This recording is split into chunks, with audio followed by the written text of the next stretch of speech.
blank space, it's all that's left of you. Backdoor things stormed out in a mood. Curtain call shows that you won't leave soon. Just gotta get your head in the right place. Alone, so you fake it. Come back, but you're not changing. I thought we wanted the same thing. I'm so tired of running, and all the heart you brought in. Another small and apology. We all fake love the same way. Tell me what you really mean. I thought we wanted the same thing. Another lie to keep the peace. We all fake love the same way. A beating heart lies beneath your floor. Buried deep, the truth that you want more. I'll let you stay cause I'm lonely. Speaking soft, you say hold me. I fall for it every time. I fall for it every time. You always use the same damn lines. We all fake love the same. Pretend to numb the pain. I'm so tired of running, and all the heart you're running. Another smile and apology. We all fake love the same way. Tell me what you really mean. I thought we wanted the same thing. Another lie to keep the peace. We all fake love the same way. Another smile and apology. We all fake love the same.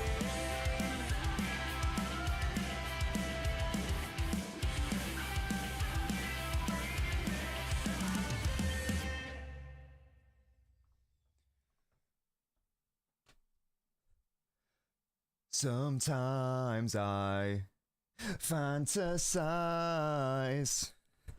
Won the league under Mancini and again with Pellegrini. Oh, guys.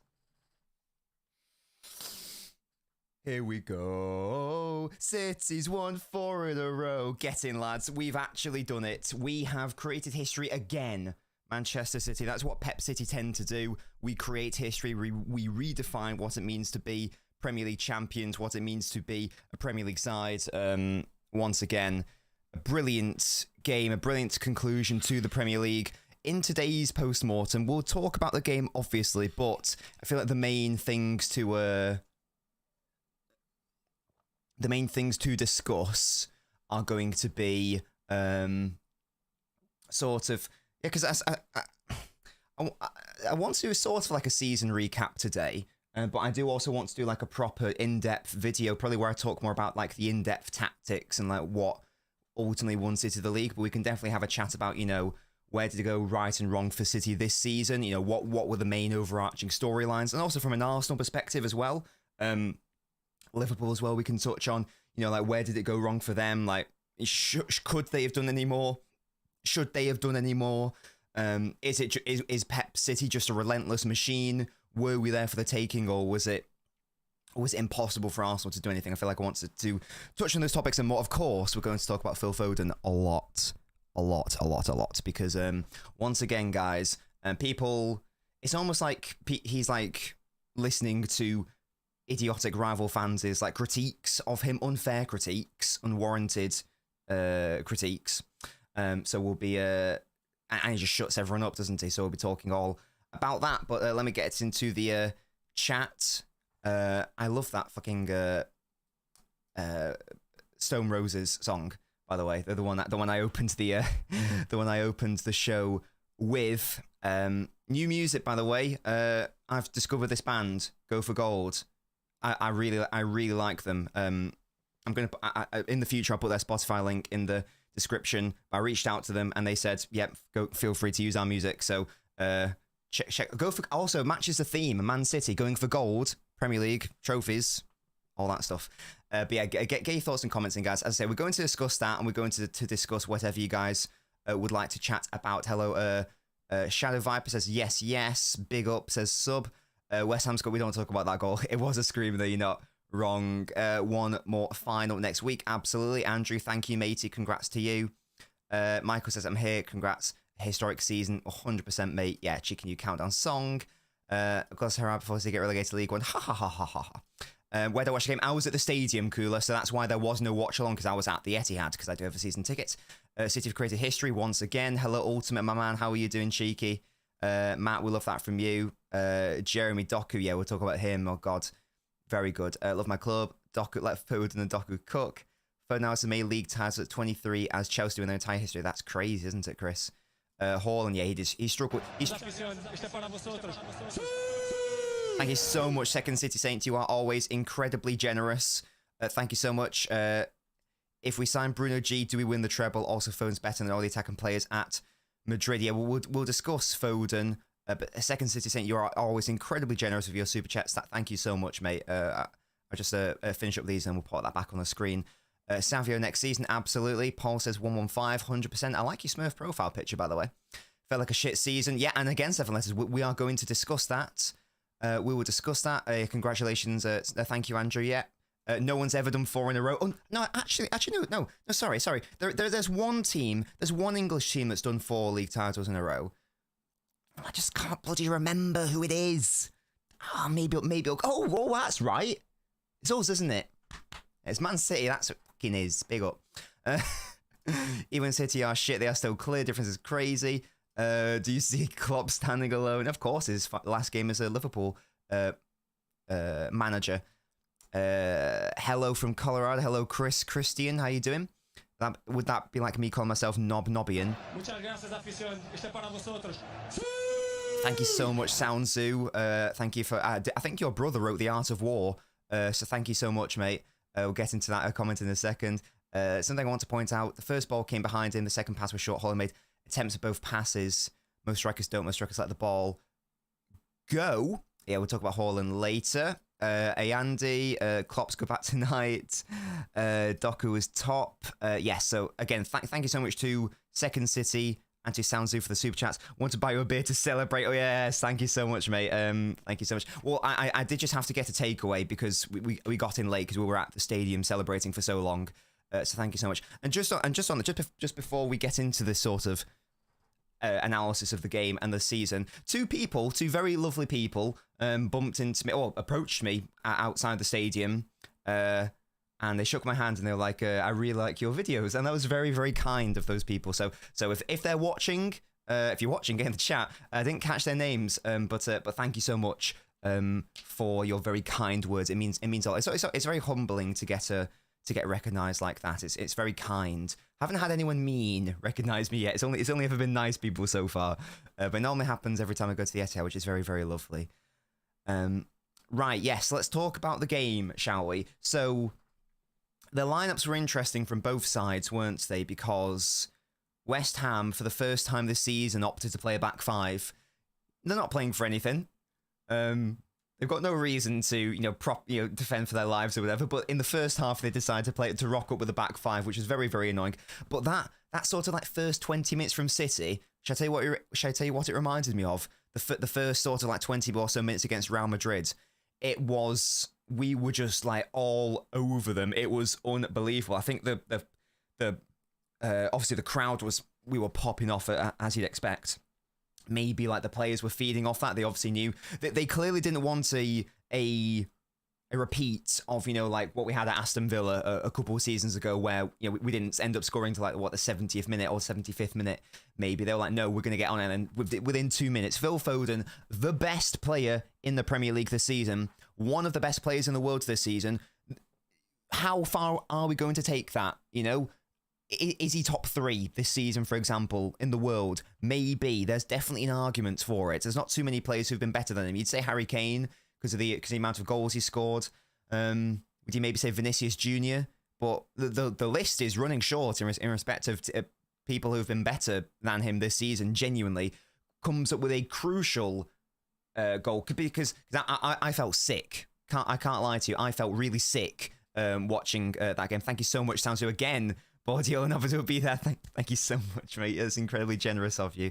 I felt sick. Yeah, if you guys watch my Spurs watch along, I felt sick watching watching that game when we were 1 goal up, and the nerves were a thing. As I say, 2 minutes in, I think I saw a tweet saying that's his 6th goal from outside the box this season, which is the most any City players ever had in one season. It's insane how good he's been. But let's park Foden to one side for a moment because I feel like he deserves his own section. I was going to say park him to one side, but then he scores the second goal as well, which should have killed the game. But then City being City decides that we're going to try to make it as entertaining as possible. It was a ridiculous finish from Kudus. I question Gvardiol. Could he have done a bit more to get his head in the way of the shot, win the foul, be a bit braver there? Maybe I'm being harsh there. He was fantastic in the build up to City's second goal, but Rodri's goal to kill the game ultimately was crucial, because the last thing you want to do going into that last sort of 5-10 minutes is only being one goal ahead, because then anything can happen. Also, Arsenal obviously won late on, the 90th minute, so that would have been absolute horror. But yeah, I thought that the team from Pep was brilliant. Doku starting was clearly an inspired selection. I really thought that Kovacic was going to start. I thought it was going to be the exact same team that we saw against, a Fulham after the injury, and then against Spurs. But I think Pep obviously predicted that West Ham were going to sit deep, maybe even play that back five. I don't know. But Doku had his way with Soufal. He absolutely had his way. Similar thing happened at the London Stadium. I think if DR's in the chat, he can attest to that. Doku was fantastic going forwards. Lightning, electric, and that thing we've been crying out for from Doku, that end product was there today, getting the assist for Foden's second. It was absolutely he was just electric. He was much needed, because against those sort of sides, you need a game breaker player like Doku. Everyone knows I'm the biggest Grealish fanboy and biggest Grealish defender, but in those sorts of games where there is no space, you need a Jeremy Doku to do that, and he's only going to get better, guys. I made a prediction, I think it was after the Bournemouth game. Maybe I was a little bit giddy after that. I said that Doku can be a top 3 winger in the world. Absolutely, I'm very convinced of that. This is his first season, guys. His first season, and in my outside of a spell where he wasn't great against the better sides, I still maintain that. Came back after injury. In fairness, there's still so much to develop to his game, and that's a really exciting prospect. I think there's a world-class player inside Doku, and he's 21, 22. Doku will only get better. Kudus, by the way, I thought was West Ham's best player. He was fantastic. Everyone knows how much I rate Gvardiol, but Kudus had his way with him quite a bit today.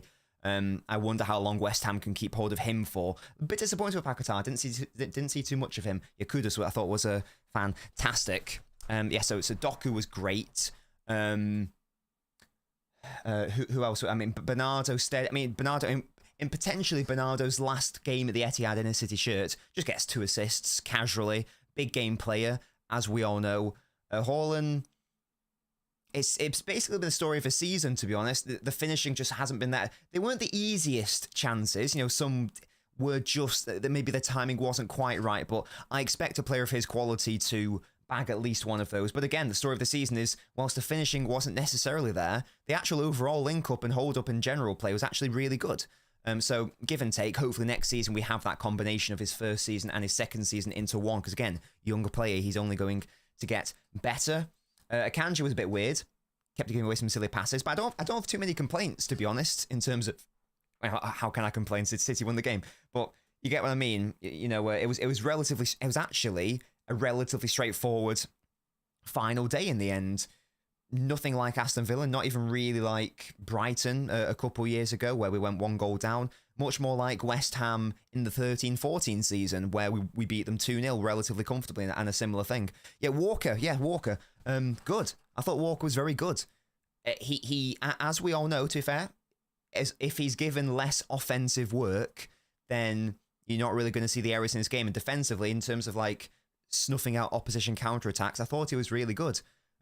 Our players had to be physical because, obviously Antonio was up front, so Ruben Diaz had to be switched on. Again, thought he played well. So I was very, very happy with the performance overall. We probably should have put the game to bed in the first half. It probably should have been 3-0 to City, maybe even 4-0 to City. Ultimately, that wasn't the case. We give away a silly goal.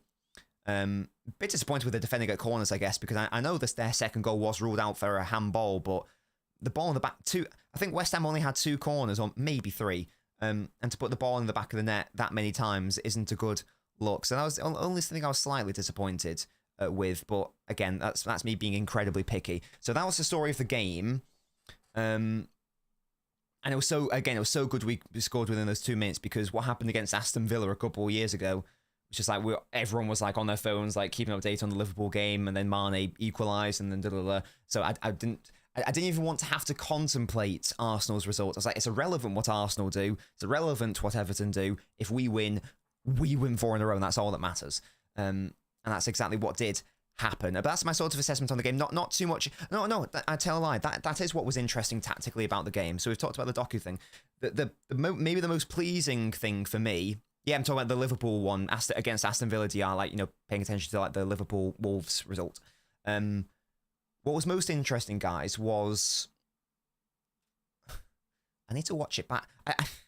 There's 2 things. In the first instance, Foden played in the centre without the ball, which has just not happened this season. It's happened 1.5 times all season, and I thought that was an incredible what term am I after? Like when you have confidence in something, I don't know what statement. There's a phrase I'm looking for. I can't quite find it. But when you have a sign of confidence sort of thing from Pep, because it's a title deciding game. You've got to win, and he played Foden in the centre without the ball. That is a huge vote of confidence. That's what I'm after. That's a huge vote of confidence in Pep. And that tells me that next season, and indeed long-term going forwards, that's probably what we're going to see. Foden potentially sitting alongside Rodri quite a lot. And that's definitely going to be his long-term role. I'm very convinced of that. I think what we also saw was that, again, maybe it was because West Ham rocked up with a back 5 in that first half. We didn't press out in our normal we didn't have our normal out-of-possession structure.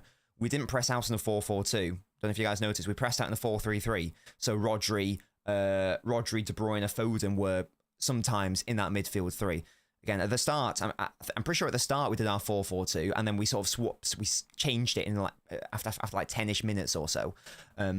So that was really interesting to see as well. Again, I think that's maybe because the only other time we've done that this season was against RB Leipzig, and again that's when they went to a back 5. So obviously Pep sees value in pressing out of a 4-3-3 when you're up against a back 5. I'll have to think about what. I'm sure there's a very obvious reason. I just don't quite know what that is. I'll have a think about that at some point. But yeah, huge vote of confidence in Foden doing that. Let me just catch up on the chat, and then we'll talk about maybe the whole, just the season in general. I feel like Doku getting better. Yes, absolutely. Foden been better than Bellingham, says one voice. Again, I don't want to speak in absolutes because I don't claim to have watched a lot of La Liga this season. You guys know I watched the start of it and I didn't really pay attention to it. But the main thing that was being spoken about with why Bellingham's been a Ballon d'Or contender this season was purely because of the output. That's all anyone was talking about. They weren't really talking about the performances. They were talking about what the amount of goals he's getting, the amount of assists he's getting. Foden's got more. This season, Foden's got more. Like 5 more, I think. It's not an insignificant amount. So why has Bellingham been better than Foden this season? I'm willing to be convinced, but why? Because again, originally the argument was, yeah, but look at the amount of goals he's scoring, look at the assists he's getting. Foden's got more this season. So what is the argument anymore? So we might be looking at, Foden being a top 3 player this season. Which is mad. That's not bad for a bench player and a utility player. Absolutely crazy. Absolutely crazy. Hello, Eden. I think Euros will play a big role if England win. Ballon d'Or should probably be between Foden and Bellingham. For me, sorry, is it Eden or Eden? I think it's going to be impossible just because of the Champions League factor, because we must remember that the Ballon d'Or's got nothing to do with exclusively with who's had the best season. We all know who had the best season last season, and that was Erling Haaland. Foden will struggle because we didn't get past the quarterfinals. Even if he has a brilliant Euros, it's going to be very tricky for that to happen. Very, very tricky. I don't agree with that, by the way, but that's just how it works, sadly. It's completely double in Belgium when the Euros. KDB will sweep the Ballon d'Or while being injured for half a season. Can you imagine a fully fit Kevin De Bruyne? Crazy. So it's what was the first time? Eden. Like Edin Dzeko. Only thing I remember Paquetá doing was getting a slight touch on his neck and going down on his face. What a boy. What an absolute boy. Antonio's a big mouth. Brilliant. Hello, Mello. Thank you so much, mate, for the congrats.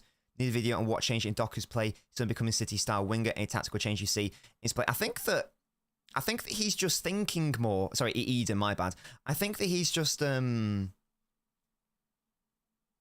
he's slowing down, which helps because like beforehand, like earlier in the season, he'd get the ball and he immediately, regardless of who was around him, he just surged forwards. It's like, right, I need to go forwards now. I want to do this now. I think he got too excited. But what's happened is clear, and it's going to happen with time, getting used to your teammates. He's realised he's actually going to have to slow down sometimes, get his teammates back into the game, and now you can do your action. So I think that it might just be a simple enough thing like that, because the talent's always been there. I think for me, it was just that sort of like mental side of things. I think. I don't even know. I don't even think it is a tactical thing. Again, I think it's more of like a mental thing. Of course, there's an FA Cup to win as well, but for now, let's just be happy. We won 4 in a row. Let's talk about the Premier League. Absolutely. Alf says, watch a decent amount of Bellingham. Bellingham is not good. He's the worst midfielder. He's so boring. Again, if anyone wants to provide me with an argument as to why Bellingham's been better, again, originally the argument was he's got the goals and the assists, but again, Foden's now has more and very important GA as well, and obviously he's got the performances to match. That's usually what I base my best players off. Absolutely phenomenal, mate. Brilliant. It's 4:17 a.m. here, and I'm still buzzing. What a day. Says Andy. Yeah, big up to you, mate. Yeah, you need to stay up and celebrate. Real might win a treble. Oh, is that including the Super Cup, though? We don't count that shit. They don't only count that for the treble, anyway. For Ballon d'Or loading. Smelling and Piatrin can't be stopped. DR, can you take it back? Do you not accept that you're wrong about Foden now, DR? Has been the Foden says ultimate. Yes. I hope changes him to suit Savio. Yeah, I would be really interested to see what Savio's going to do. Yes, it's on the beers, absolutely. Yeah, I was going to say, Sanjeev, that was interesting. Yeah, Gvardiol early on did sort of do that, and then I think afterwards, like again, Pep and City realised that actually West Ham are so defensive, we can just go to our 3-1-6, and that's sort of what happened. So Gvardiol advanced a little bit more. Pep 33 major trophies. That can't be true. There's no way Ancelotti only has 14 trophies. Is that real? Surely not. I hope we do. Well done, City, says Stephanie. Yeah, it was inevitable. Not sure about that. Guys, please can we make sure that we are liking the stream, because it is free and it does really help. We've got over 150 people watching. We've got 68 likes, which is great. Let's push it to 100, though. That's our first milestone. Shall we start with what... So, shall we sort of do like a recap from a Man City perspective, first of all, or an Arsenal perspective? I would say Liverpool as well, but they sort of fell off a little bit, so shall we start with the Arsenal angle or the City angle first of all? Because I've got a lot to say about the Arsenal angle, I feel like. So shall we start with Arsenal and then get into City and our players, or shall we do it the other way around, guys? What would you prefer? Let me know. I don't mind. We'll get to both of them either way, so it doesn't really matter. It's all about preference. Which would you rather hear first? Arsenal. Okay, we've got a couple Arsenals, so we'll start with that. Again, we can technically include Liverpool in this section. City's rivals, let's say, but I'm just saying more specifically Arsenal because obviously, because that's a thing. And then we'll get into City because so we talked about City with the game. I want to talk about City's season, the future. Yeah, you guys wanted to talk about Arsenal first, so we shall do that. And again, Liverpool sort of with the same brush. Arsenal pot chops. Now, no, I don't think that any side has bottled the league this season. I think that would be a silly thing to say because there's never been a wide enough gap at a late enough stage. For a bottle, you've got to have those two things. You've got to have the time factor. So if it's like December, then that's irrelevant because there's still half a season to be played, and you've got to have the quantity of points. So if it's only like 5 points, then it's like that's not really anything. I think what I'm going to say now is I'm not talking about any Arsenal fans who join these streams. Every single Arsenal fan who joins the streams is sensible. I'm not even talking about I'm not talking about anyone I do a panel show with. I'm talking about a certain breed of online Arsenal fan who's on Twitter, let's say. Because there's this weird sentiment that sort of again, so when I say Arsenal fans from this point, I need you guys to be aware I'm not talking about you guys or whatever. So when I say Arsenal fans, that's what I'm talking about. Yeah, hopefully that makes sense.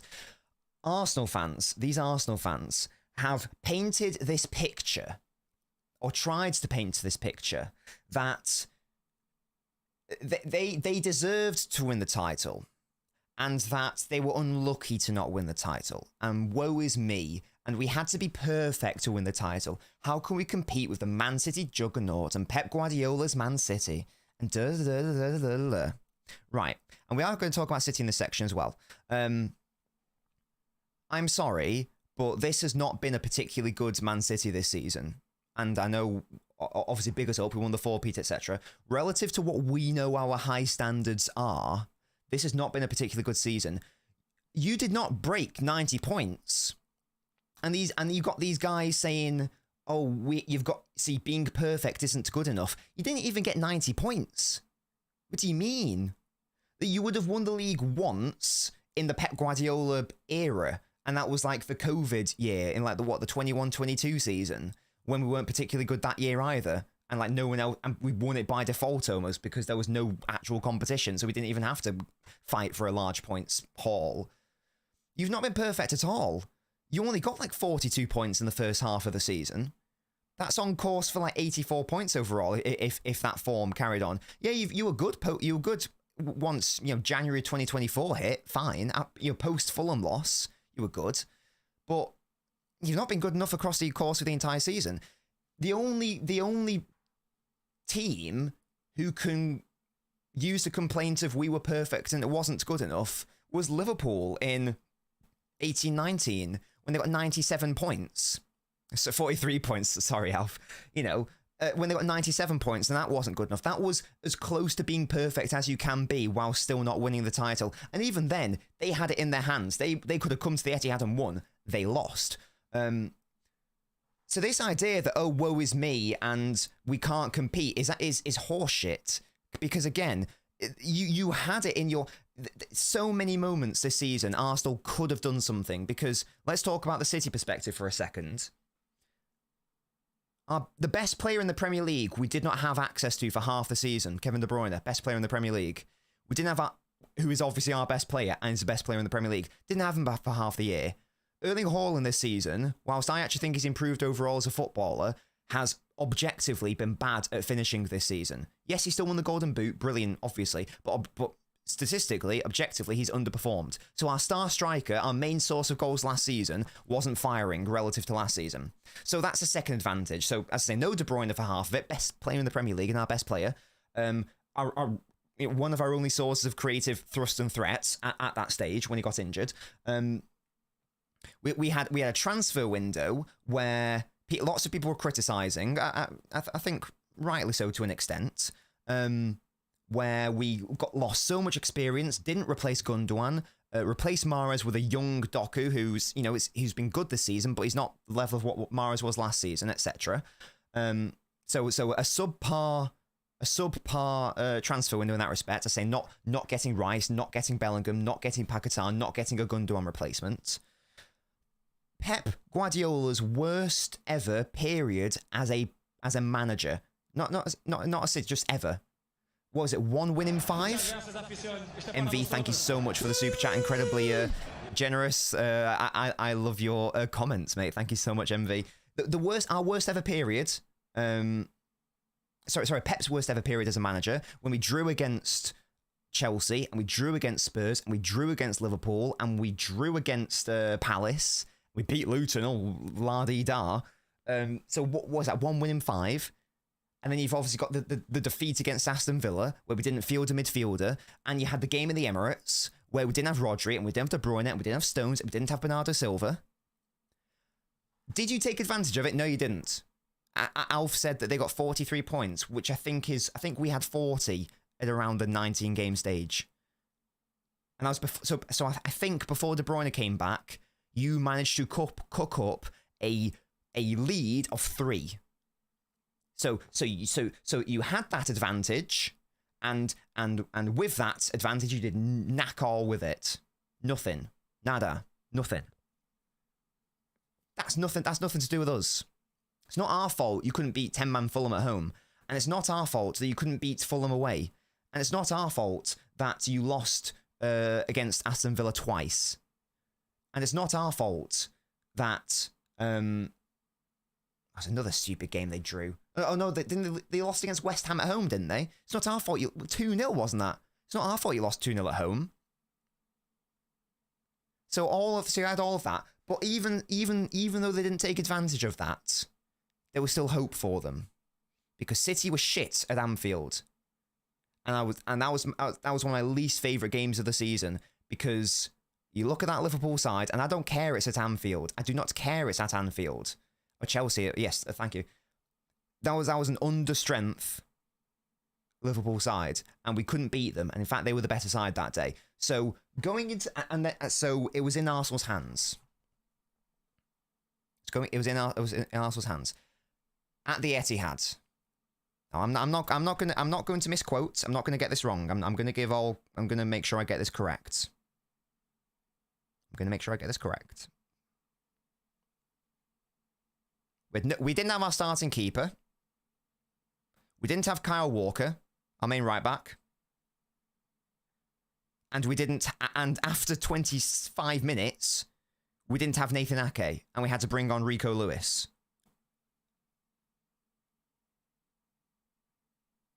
So, and we didn't have John Stones, did we? Stones wasn't able to start either. And Grealish had only just come back from injury, so he was only available for like 30 or so minutes. And you had the advantage. So you had the advantage. As far as I can see, Arsenal didn't have any injuries outside of Timber, but obviously he didn't play this season. Looks like a full strength squad from Arsenal. Sorry, a full starting 11. Sorry, yeah, you had Gabriel Jesus and Partey on the bench, yeah. And you came to the Etihad, and you played for a draw. And I don't care about hindsight. I do not care about hindsight, because I said at the time, I said on LB's channel, I said on my shows, on Mo's channel, on all these panel shows, because that was when Liverpool were still in the lead, by the way. This is a must-win game for both sides. City must win this game. Arsenal must win this game, because you cannot bet against Man City in the title run-in. You cannot bank and bet on you winning more points than City in a title race and a title run-in, because it's Man City, and because every single example in which we have been in a title race under Guardiola, we have won and we have smashed it in the run-in. So Arsenal played for a draw, and they banked on themselves and they bet on themselves to do better than us from then until the end of the season. They bet on themselves to win 9 in a row, basically. Because you have to problem solve and plan ahead and assume worst case scenario. What is the worst case scenario from an Arsenal fan? From an Arsenal fan's perspective, City will win all 9 in a row. That's what you have to assume. So you're going to back yourself to win 9 in a row, are you? And Arsenal had some hard fixtures as well. I know they obviously lost the one which people would say that maybe they shouldn't have actually lost. But, and again, I've had lots of arguments with Arsenal fans about this. I'm not saying that's where the title was won and lost, but the reality of the situation is that was your last chance to directly impact the title race. And indeed, Liverpool didn't have the chance to do that either, because we obviously played them twice. So that was your last chance to do anything, because you weren't going to play Liverpool again. That was your last chance. And again, with that opportunity, played for a draw. It was a gamble. It could have paid off. And again, I don't even buy hindsight, because I said it at the time. You do not bet against Man City in a title run-in. If there are 9 games to go and City know they have to win all 9 to win, bet on them to win all 9. And that's exactly what happened. Me and LB said this when that happened, like, right, we've got to win all 9 now. And we knew our team could do it. If Pep got the selections right, we knew he could do that. And that's exactly what's happened. And lo and behold, guys, how many points did Arsenal drop that day? 2. And how many points did City win the title by? 2. So Arsenal shot themselves in the foot in that respect across all those stages of the season. You did not have to be perfect to beat us. I will repeat, this is a fantastic achievement to win 4 in a row, obviously, but compared to the high standards we know City have, this is one of City's weakest Premier League winning sides, maybe the weakest. And you still couldn't take advantage. You couldn't take advantage of there being no De Bruyne. You couldn't take advantage of Haaland underperforming in terms of finishing. You couldn't take advantage of coming to the Etihad against a team which didn't have its first choice backline in any respect, and which was probably demoralised because of the bad performance at Anfield. You played for a draw, and you picked the wrong bet. This is all on Arsenal. This was their chance to do it, and they failed to do it in that respect. And again, they only have themselves to blame, because this was not Juggernaut City. This was not Centurion City. This is not domestic treble Man City. This isn't even 21-22 City. You did not get 90 points. If you can't break the 90-point barrier, fat chance you're going to beat Pep City. Fat chance that's going to happen. It's not going to happen. I know we got 89 points last season, but that's because that's because in the last 2 games we were thinking about 2 cup finals, so the last 2 games were irrelevant. If we needed to win those games, guys, against Brighton and Brentford, you better believe we would have won them, and that's an extra 5 points. So really, we got 94 points last season, if we're being practical about it. And again, there's nothing to do with City. And it goes, and all season, Arsenal bigging up their defence, rightly so, in my opinion, maybe the best defensive side in the world. But this Fergie soundbite shite that keeps coming out, attack wins your games, defence wins your titles. No, it doesn't. Attack wins your games and attack wins your titles. Arsenal failed to score in 5 Premier League games this season. 5. That was where the title was won and lost. City only failed to score in 3. 3 compared to Arsenal's 5. That's why they didn't win the title.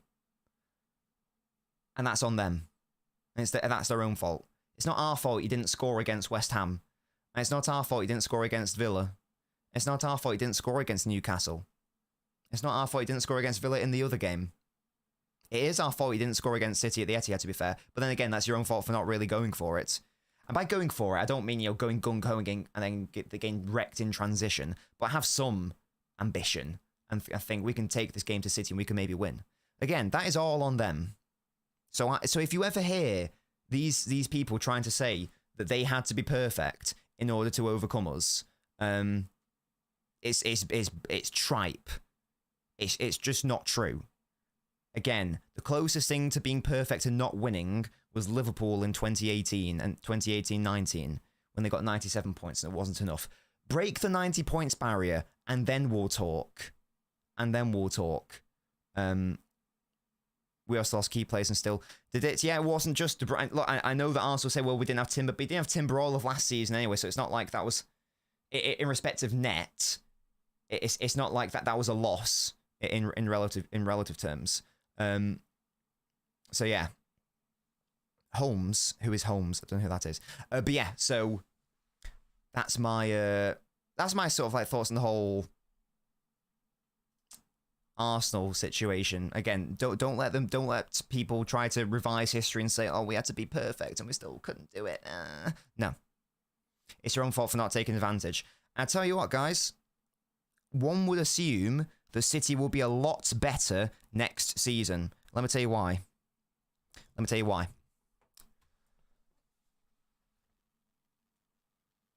Does anyone here think De Bruyne is going to be out for half the season next year? Does anyone think Grealish is only going to be available for 10 starts next year? Does anyone think that Doku's going to be as inconsistent as he was in the middle of his season next season? Does anyone think that Foden's going to regress? Or do they think he's actually going to maybe even go up another level, playing more minutes in midfield? Does anyone think that Haaland's going to have another season where he underperforms his XG? Does anyone think that John Stones is going to be out for as long as he was this season? Does anyone think that we aren't going to properly replace Gundogan? Does anyone think we aren't going to bring in another creative player? City are only going to get a lot better next season. I'm very, very, very convinced of that. I think next season we will be mid to high 90s. I'm quite convinced of that. We're going to have a big summer to remedy the mistakes of the past summer, potentially. And yeah, Arsenal, I'm sure they could get better as well next season. There's no doubt about that. But an underperforming City is still better than an improved Arsenal. So Arsenal have got to not only improve, but improve to at least like 2 or 3 levels in order to catch us, assuming that we go back to what we know, going back to what we know City can be. What we saw this season isn't what City is because of the reasons I've listed, because of whether it's due to injuries or performances or squad balance or lack of squad balance. In my opinion, this was the year that Arsenal had to win the league. I'd be staggered. I'd be staggered if City don't run away with it next year. And by run away with it, I mean, like, you know, won it with like 2 or 3 games to go. So I'm not talking about, like, you know, like 20 points, but I mean, like, you know, winning it with 2 games to go, winning it with 3 games to go. 95 plus points, I think, is what we're going to do next year. Again, bar any mitigating circumstances. And again, loads of mitigating circumstances this season. How many teams can be without their best player for half of it, but still be in the race and ultimately win it?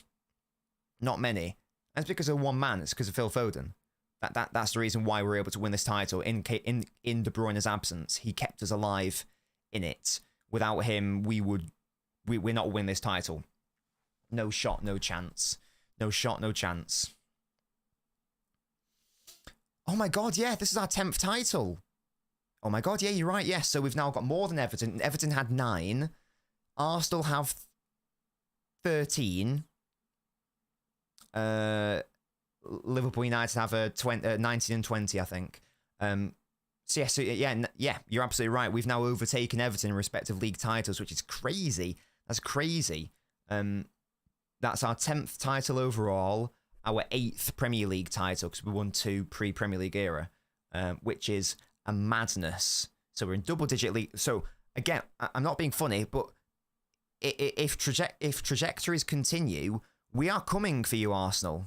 In respect of, thank you so much, Ultimate, for the tip. And you're a Twitch subscriber as well, I know, mate. So thank you for your very kind support for the match breakdowns, analysis, and the special occasion. Thank you, mate, for that. And thank you for making me bold. Yeah. Here we go. Alf, yeah, United 20, Liverpool 19, Arsenal 13, City 10. Yeah, I'm sorry, but we are coming for you, Arsenal. In respect of league titles, in respect of fan base, in respect of club size, we are coming for Arsenal, to be honest. When you also consider that, Alf, if you're in the Discord, yes, you can. That's what I'm saying. Because I'm not saying an old title means less, but what I am saying is that a fair few of those titles were won, I think, just either before the Second World War or just after it. From an Arsenal perspective, Discord link should be in the YouTube video description, Alf. If it doesn't work, just let me know. I'll ask DR to do a link or something. Wait, DR, are you not a mod? Do you want to be a mod, mate? I don't know how to do that. I thought I could do that here. Apparently not. Jack's here. There you go. Good work, Jack. Thank you, Jack. Yeah, we're coming for you, Arsenal. KB should not play as much next season. He's not going to be able to, Alf, to be fair. But I still want him, obviously. And I still give him an extension if we can do.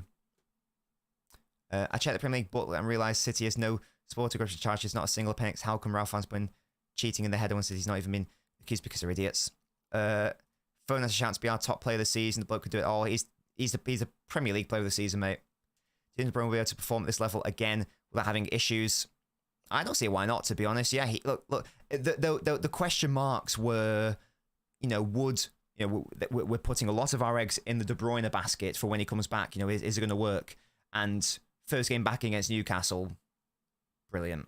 So Look, he's obviously in decline. Like there's no doubts about that. Like, you know, his absolute peak years are behind him. His peak was like 2020, fine, but he's not an old man. He's not like 38 years old. Is he 31, 32? There's still a lot of football to be played for De Bruyne at the highest level.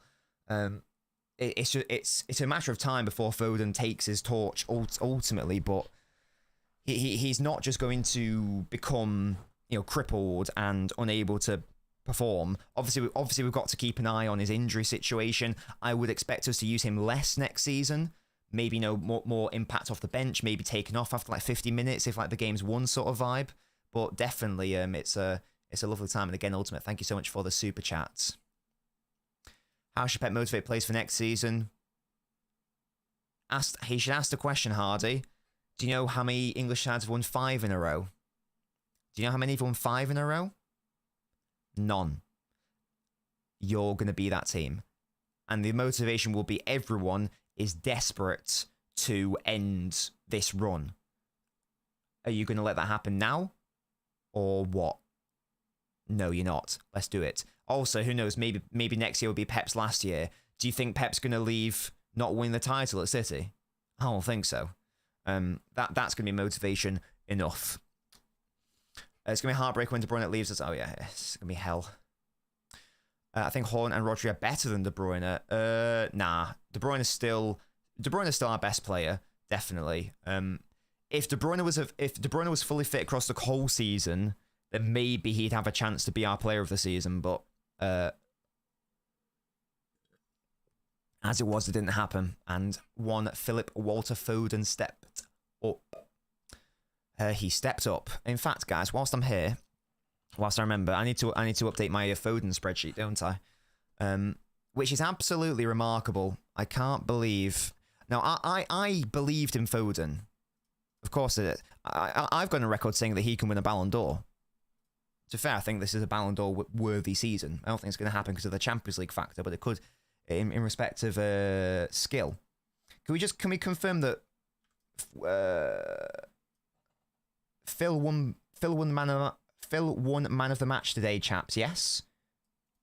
Jack, you confirmed that for me earlier. Yes, because if that's the case, then I can put him in the light blue.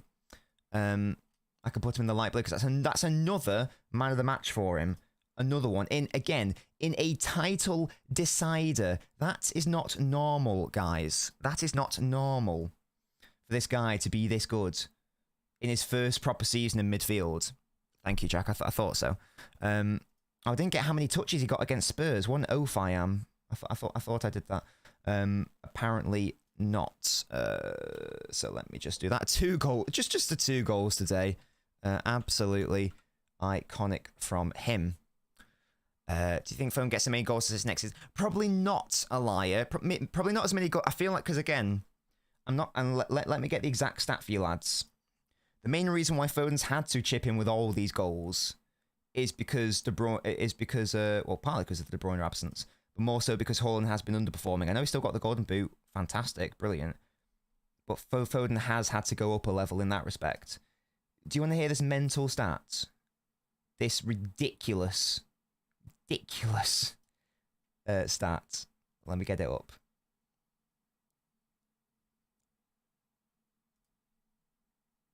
Where is it? Here it is. Phil Foden has scored 19 Premier League goals from an XG of 11.3.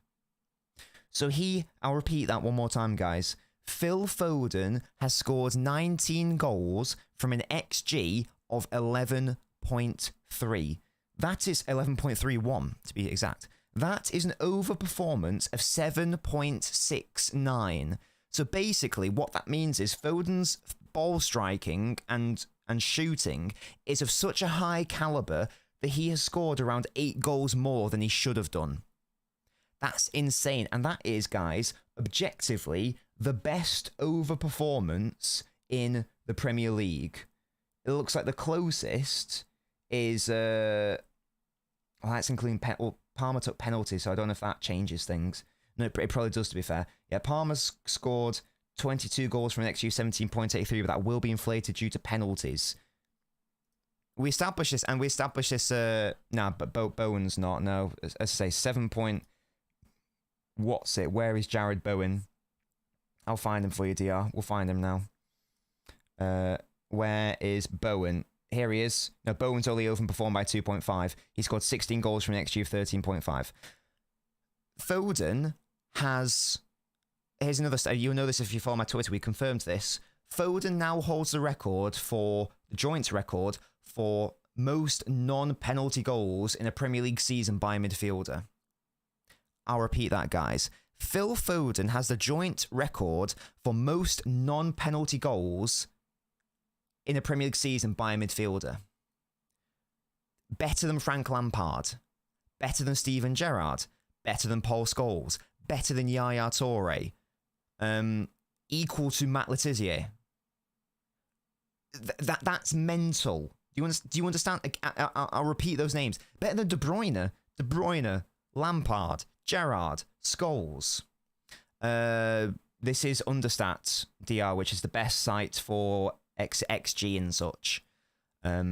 This has Bowen at an XG of 13.5 and goals of 16. Yeah, that's mad. Do you know how mad that is? And once, hopefully you guys saw my video on Twitter or /TikTok challenging the Foden takes. Think about the context of those goals.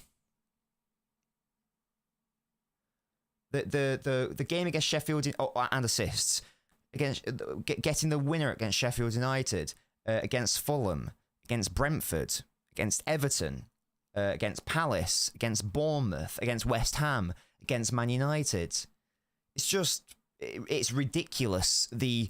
It's not like this weird. I mean, again, because people are weird online, they try to make out that Foden only scores when the game's done, which is bollocks. These are very, very, very, very important goal contributions from Foden.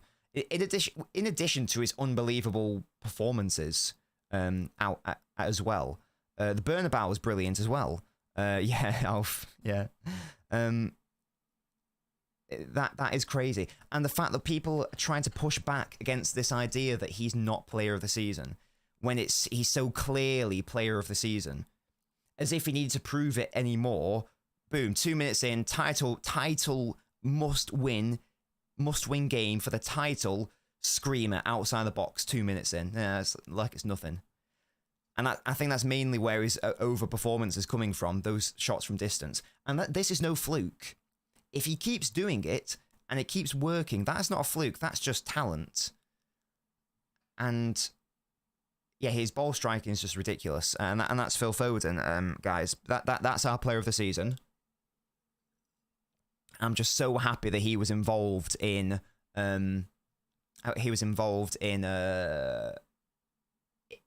goal contributions against West Ham today, with it being a title decider.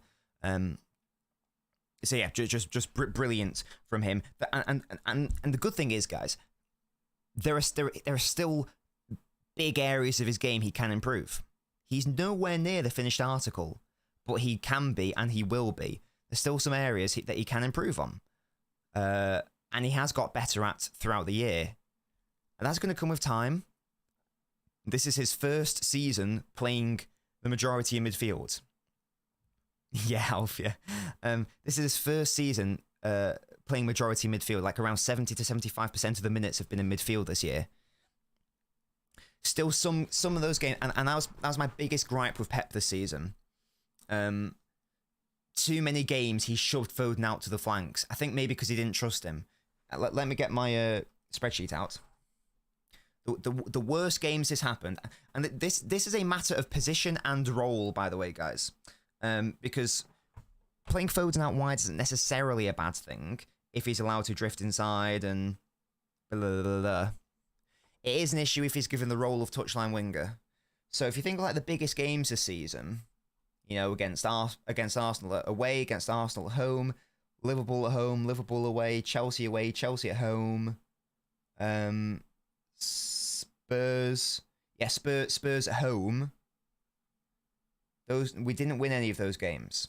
And that was because Foden was our best player, was shoved out wide where he's ineffective. But then you look at the games, the big games where he did play midfield, or where he played out wide, but he was given a role where he could actually drift inside. So against United away, obviously got a goal. United at home, second half in particular, was able to drift inside. But the main ones where he played in midfield, again, because he clearly trusted him in these games. Against Aston Villa, midfield, hat-trick. Midfield at the Bernabeu, scores. Midfield away against Brighton, good team, scores twice. Midfield away at Spurs, instrumental in both goals. Midfield today, a title deciding game, 2 goals, man of the match, wins City the title. That tells me that the trust is there, the trust is growing, and we're only going to see even more of midfield Foden next year, hopefully a more improved version of it. You've got to be some player for people to not make fun of you for being a 23-year-old called Phil, yeah. Also middle name of Walter as well, to be fair. So yeah, it is crazy. It is crazy. I think Alvarez will leave in the summer. Nah. We just need to use him properly, that's all, I think.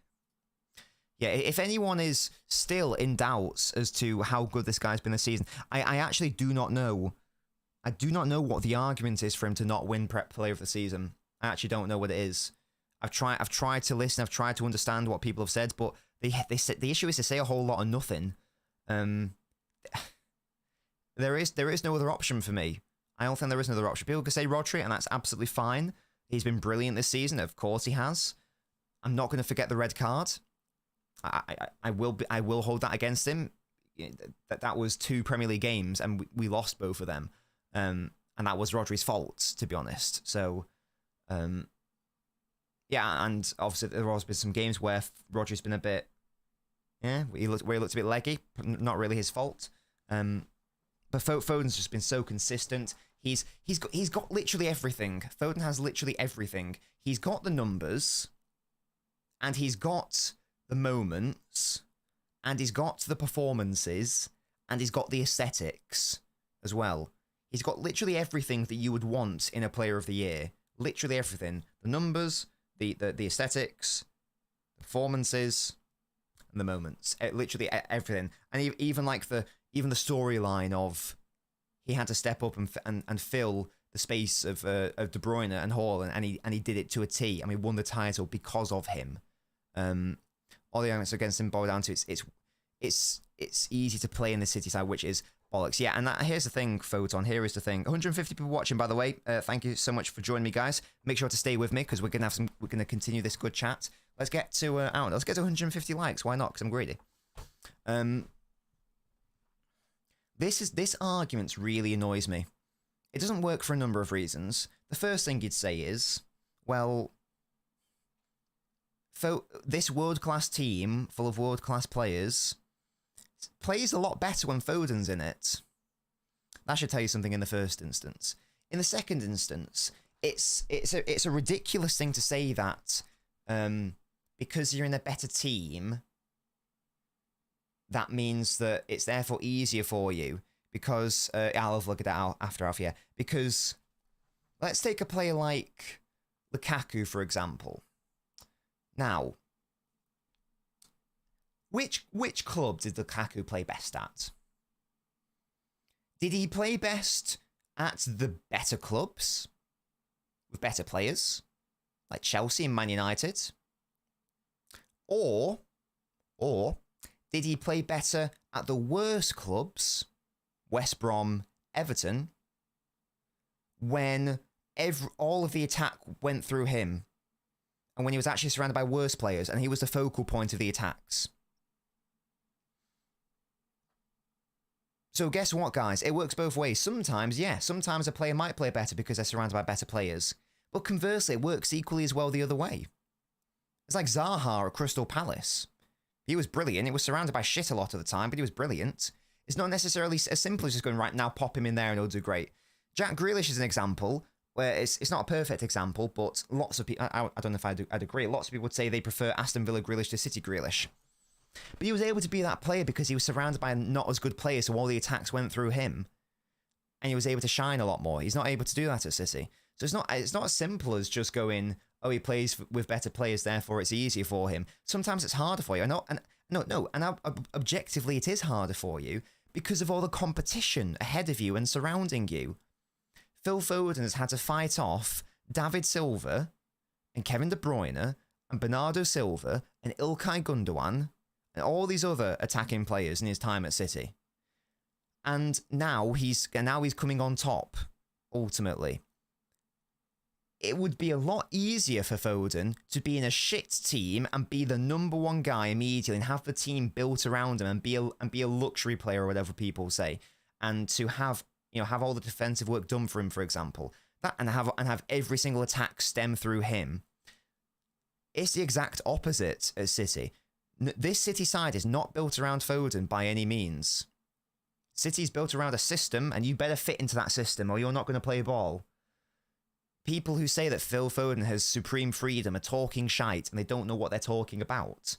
If anything, it's harder to do what Foden's doing compared to someone in a weaker team. Absolutely. So Foden, I totally agree with you. That's a bollocks thing for people to say, and also it's a nonsense hypothetical which holds no weight. Like, oh, but what if he was doing this? But he isn't. So why are you even bringing it up? It's like when people do that, oh, well, if Pep Guardiola managed the X club, would he be doing as well? Well, it's a nonsense hypothetical, so what value does that hold? No, it doesn't hold any value. It holds as much water as a fucking colander. It's just stupid. All you can do is assess a player based on what you can see. Are they performing to a world-class standard? Yes. End of conversation. Oh, but could he do it if he was at fucking Brighton? Who gives a shit? Is he doing it? Yes or no? Is he doing it for the best club in the world? The best team in the world? Oh, he is. Is he the best player for the best team in the world? Yeah, he is. Oh, weird. That is worth its weight in gold, and that should tell you all you need to know about it. But again, because you've got these weird salty people who just can't accept that.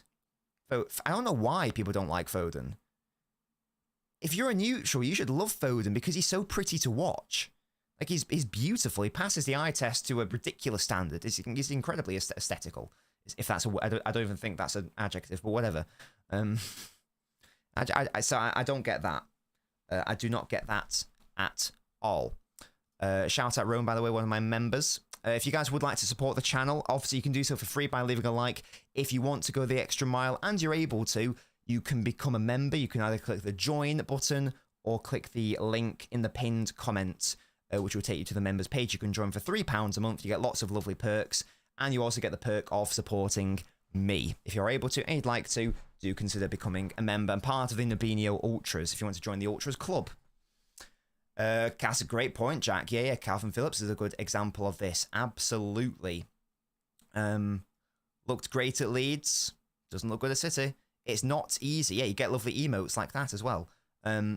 It's not easy to be it's not easy to play for the best team in the country. If it's harder, funnily enough, guys, it's harder to play for the best team in the country. It's harder. It's that old analogy that we use. Is it easier for a diamond to shine while surrounded by other diamonds, or is it easier for a diamond to shine while being surrounded by shit? Well, if that one diamond within all the other diamonds is shining brighter than the rest, compared to the one in the shit, I know which diamond's shining brighter. Let's put it that way. It's because he's a local academy lifelong City fan. They project all their hatred towards the club onto him. That's stupid, because if you're neutral, you should really, really like Foden because of how pretty he is. Brilliant.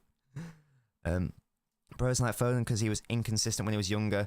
Made him one day terrible the next. I said it's normal for young players. Yeah, I mean, he was a child. He was a child, man. He came into this club when he was like 18 years old in like this in the Centurion season. Yeah, it's just, yeah, I don't really get that. And now he's blossomed into City's best player this season, and I'm sure he will go on to become our best player that we have at the club. There's no doubt about that. Will he hit the heights of Kevin De Bruyne and David Silva? Maybe not. But if he can even get close to their heights, that's a ridiculous standard to hit. So yeah, that's our player of the season. Foden is now at the face of the Premier League, and rivals can't face that. It is interesting, isn't it, how many Rodri fans have come out of the woodworks. I've never seen so much Rodri love from rival fans. For some reason, they're happy with Rodri winning it, but they hate the idea of Foden being regarded as the best player. But then again, these are the same people who said that Rice is better than Rodri. So what is the truth? What is the truth? I don't actually know. But yeah, so what is the story of our season? The story of our season is a lot of experimentation. Pep not finding the balance, I think, until the final 9 games of the season, in all honesty. Injuries have hampered that. Squad building issues have hampered that. I still maintain Pep made a lot of mistakes this year. The biggest one, first half of the season, Foden getting shunted out to the wings for Alvarez to be accommodated in the midfield. To this day, I still do not understand that. And I don't think I ever will. That was still a massive mistake for me. Putting Walker into an attacking role, big mistakes. Thankfully, it hasn't ended in anything disastrous. We won the title. But yeah, a season for experimentation. Next season will be so interesting. I wonder, are we going to go back to the John Stones system with maybe Gvardiol learning that role? Or are we just going to full send this full-back, wing-back situation where do we go out and get a right-back replacement? Do we play Gvardiol as like the left winger as we have seen this season? Does Pep surprise us again and change it again? Because that's what he does. He's always evolving. I don't think anyone this season would have predicted Walker to become a right winger and Foden to tuck inside to right central midfield. Will we switch to a... Because we're linked with Frimpong for whatever reason. Will we switch to a totally different out-of-possession 5-back structure and just go like total back 3, back 5 in and out of possession? I doubt it, but it could happen. You never know with Pep. I never would have predicted Stones to do the Stones role. I never would have predicted Walker to do the Walker role. I never would have predicted Fabian Delph to become an inverted fullback and a Centurion. You don't really know what Pep's going to do next. So the transfer window will be very interesting. I will do lots of I'm sure we'll do like a couple shows and certainly at least one detailed video on the signings who I think that we should sign. But that's obviously for the future rather than now. Guys, we're 4 likes away from 150 likes. Will please get to that? Thank you very much. It is free, guys. It is free, guys. No, Colin, I went mental, man. I went mental in the stands because I was at the game. I was at the game. I was at the Etihad, and yeah, I lost my voice at the time because it was because of the quality of the goal, the timing of the goal, and the importance of the goal, and who scored it. Everyone knows I love Foden. Doku right back shifts. This guy Doku, he's so good, man. His trajectory is there to be up there with like Vinicius Jr. And in terms of how good they are as a player. I'm so convinced of that. That this guy is already so good, and this is his first season in a totally new league, one of the most complicated managers and systems. He's already come good, I think, in fairness, but he's only going to get better. He's been so much better than I thought he would be. And it's great. We've got Grealish, we've got Doku, we've got brilliant options. Phone 21 Twitter, that's when I saw Foden as a great player. That was definitely his... That was, 2021 to be fair. I'd even say 2021 was his first great season.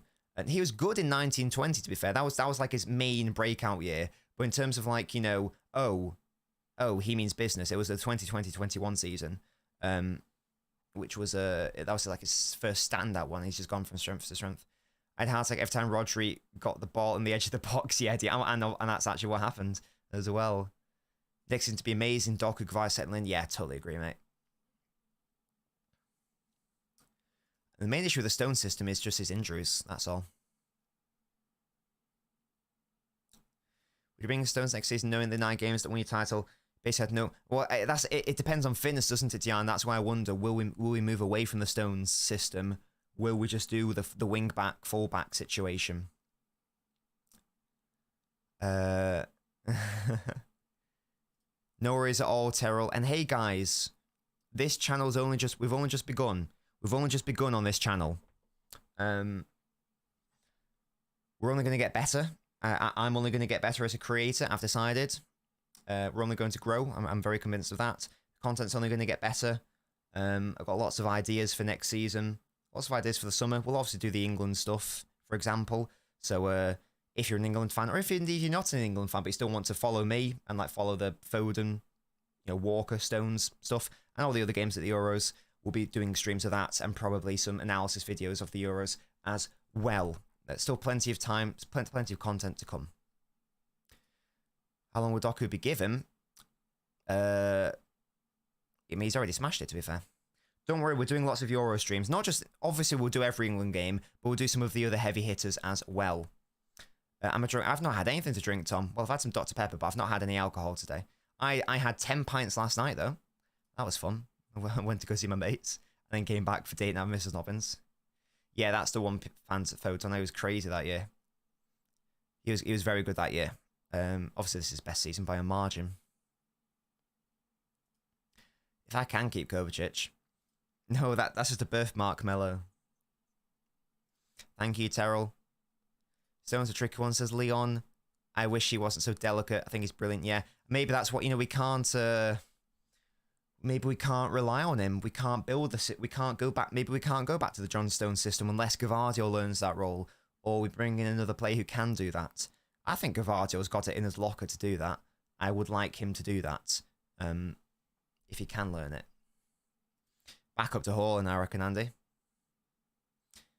I'm miserable. Nobbins, I say final step saying about Haaland said he ghosted today. I mean, yeah, he missed some chances, which he should have done better with, but again, overall, his general hold up, link up, play, whatever you want to call it, was tidy. Again, it was. So I'm not going to be too upset. Yes, this season has been bad for Haaland from a finishing perspective. Should have done a lot better. In fact, we can get the exact numbers in the Premier League anyway. Let's get how many goals should he have scored. He scored 27 goals in the league. He should have scored 31.65, according to XG. So by Haaland standards, he normally overperforms. He probably should have scored 32. So that's a difference of 5 goals. So, yeah, not a good season for him from a finishing perspective, but it's the first season that's happened since he joined Salzburg. I'd be staggered if that's not just a blip, to be honest. Hello, Victor. Shout out to you. But this should be your favourite City channel now. Now. Let me be your favourite City channel now. It's not good enough. What do you mean becoming? Let it become it. It's going to have to be, Andy. Look, Haaland's right there. You're going to have to... If you're not happy, you're going to have to leave, to be honest. I am 87. So, yeah. 4 in a row. Deserved winners. So, I know we talked about Arsenal before. I can't get over some people saying Arsenal deserve to win the league. Arsenal played better than City. But you're second. So, you by definition didn't deserve to win. Because you were second. So you were second best. You were the second best team. The second best team. The second best teams. And watch Father Ted. That's a reference from that. Let me know if you guys have. It's a good comedy. Would recommend. Yeah, it's just crazy. Crazy cognitive dissonance, as we call it. Oh yeah, NBA. Yep, the NBA is happening as well right now, isn't it? Who's winning with Pacers and the Knicks, or has it ended? Did it end? Oh, it did it. Who won? I don't actually know who won. One sec, guys. Indiana Pacers. Oh, wow. The Pacers batter the Knicks. Jesus. Fairs. Wow. Brunson only got 17 points. God, he had a stinker. And he only played 29 minutes. Did he get injured or something? Why did he only play 29 minutes? He must have got injured, surely. That's the only explanation. Yeah, big up the T-Wolves, boys. Big them up, big them up. Where does Nunes fit for next season? That's a good question, Fuscan. I don't know the answer to that, to be honest, mate. I do not know the answer to that. It totally depends on who we bring in. Didn't take advantage of the head start. They forgot to use Nitro. Arrows can leave if the price is fit. Like, if he's not happy, he's going to have to go. Mavs are in the Western Finals, aren't they? Hopefully my team, Paolo, the T-Wolves, can get there. Guys, we've been live for an hour and 15. I'm getting quite tired. So it might be sleepy time for me soon. Or bedtime, at least. Do we have any sort of final questions? They rest him, but why would you rest him if it's the last game of the season? Surely you go for it. No? Luca is crazy good. I want to see more of Bob. I'm sure we will, Jerome. That will come with time. Yeah, big up Nitesh.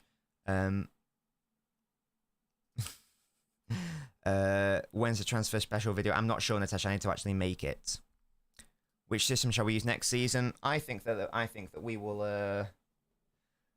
I think it'll be more 2-3-5 wing back / fullbacks situation. That's gonna be my thing. That's gonna be my prediction. Sorry, that's what I suspect is going to be the case. You see the Turkish league result: Galatasaray lost to Fenerbahce at home. Crazy. Excuse me. It's been a long day. It's been a very exciting day. Thank you all for your support. Shout out to Second City Saint, Sound Zoo, Envy, and Ultimate for the super chats. Incredibly appreciative.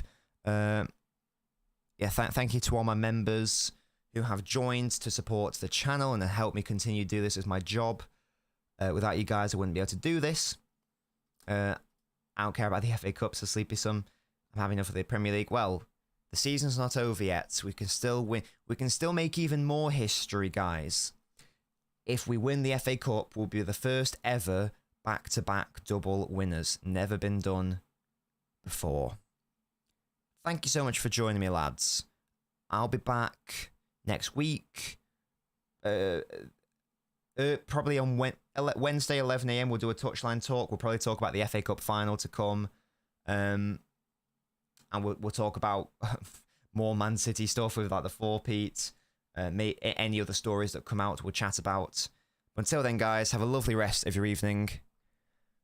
I'll see you all next time. 4 in a row. Champions again. See you guys.